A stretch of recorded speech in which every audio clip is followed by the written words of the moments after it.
ओम शांति।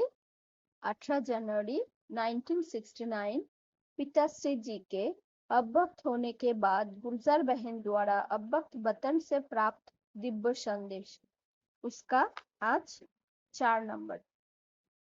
साकार के श्रृंगार का प्रैक्टिकल स्वरूप। अवक्त स्थिति बनाकर दिखाओ।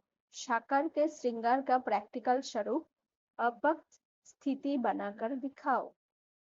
आज जब वतन में गए तो जैसे ही हम पहुंचे तो बाप दादा सामने थी, लेकिन क्या देखा कि ब्रह्मा बाबा के गले में ढेर के ढेर मालाएं पड़ी हुई थी। फिर बाबा ने कहा, ये माला उतार कर देखो। माला उतारी तो कोई बड़ी माला थी, कोई छोटी। हमने कहा, बाबा इसका रहस्य क्या है? बाबा बोले, बच्चे ये सभी उल्हाने की माला है, क्योंकि बच्चे जब एकांत में बैठते हैं तो बाबा को स्नेहों में उल्हाना ही देते हैं। हर एक बच्चों ने बाबा को उल्हाने की माला जरूर पहनाई है। बाबा ने कहा, बच्चों को ड्रामा भाल याद है, लेकिन प्यारे ते प्यारे चीज तो जरूर है। तो अचानक ड्रामा को वंडरफुल देख हर एक बच्चा दिल ही दिल में उल्हाना देते रहते हैं। यूं तो ज्ञान बच्चों को है, लेकिन ज्ञान के साथ प्रेम या स्नेह भी है, इसलिए इन उल्हानों को गलत नहीं कहोगे। फिर हमने पूछा, बाबा आपने इसका रिस्पॉन्ड क्या दिया? तो बाबा बोले, जैसे बच्चा वैसे रिस्पॉन्ड। बाबा ने कहा, मैं भी रिस्पॉन्ड में बच्चों को उल्हाने की माला ही पहनाता हूँ। वो कौन सी?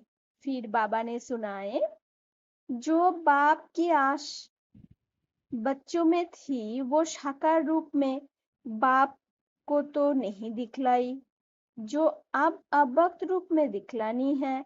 बाबा ने कहा, ये उल्हाना भी मीठी रूहरिहन है ना? बाबा भी एक खेलपाल बच्चों का है। बाबा का ये भी एक खेलपाल बच्चों का है। साकार रूप में जो बाप दादा ने श्रृंगार कराया वो अब अवक्त वतन में बाप दादा देखेगी। ये सीन पूरी हो गए। फिर भोग शिकार कराया।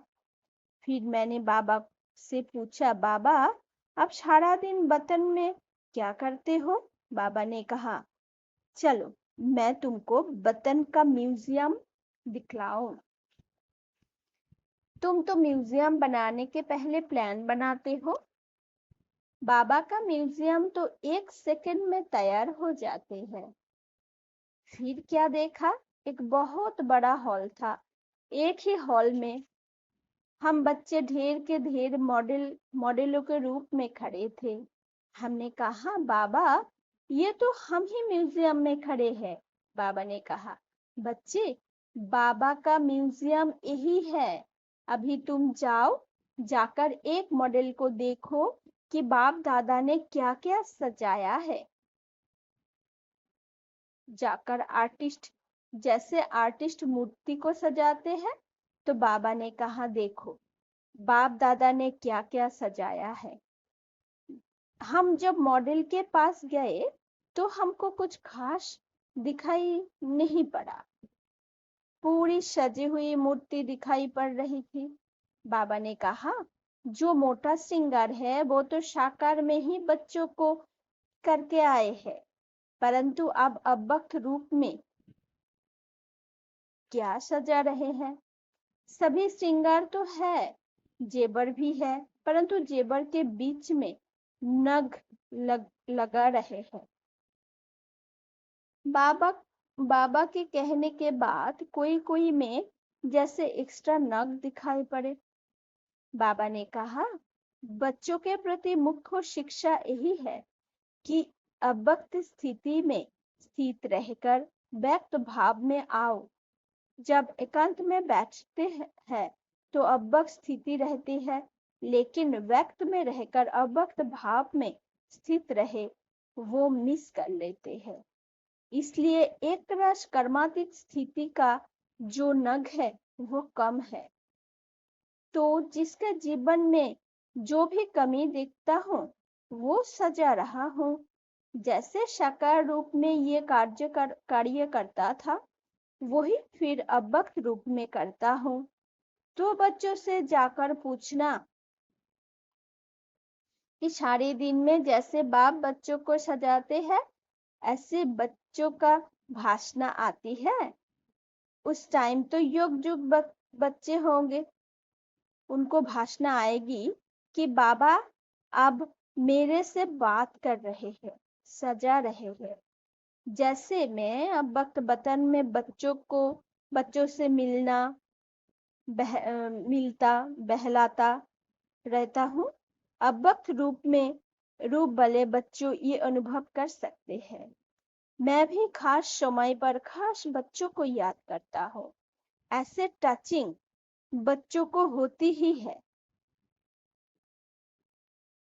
मैंने कहा, बाबा आप सभी को अव्यक्त बतन में क्यों नहीं बुला लेते? यहाँ तो बड़ा सेंटर खोल दो।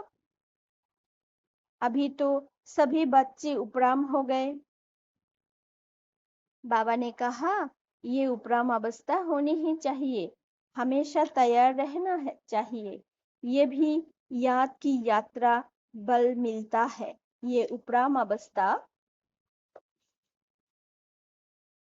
सहज याद का तरीका है। आप बच्चों को कहना, ज्यादा समय नहीं, बाबा कभी भी किसको बुला लेंगे। अच्छा, ओम शांति।